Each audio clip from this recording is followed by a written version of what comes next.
ayun na nga guys, magpapadrawing daw yung pinsan ko. Ayun yung pinapadrawing niya sa akin para daw sa school nila, sa folder niya. Design daw ng folder niya para sa school. So ayun nga yung ginagawa ko.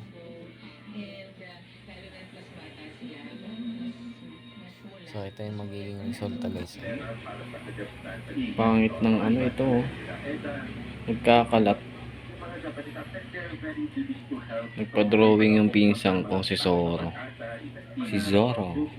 Folder niya daw, pinaliit niya yung folder niya. Ayun. Folder niya guys, pinaliit ko lang. Tapos ayun daw yung background ng folder niya. Yo yo yo.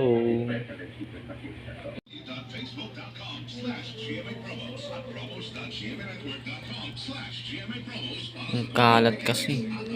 Ang kalat ng paka-drawing ko eh. Ang pangit kasi na itong pentel. Nagpa-drawing yung pinsan ko kaso binigay niya pentel. Ito flex marker, oh. Pangit. Ito mo, kalat-kalat tuloy, oh. Hindi siya pulido. Ang pangit yun.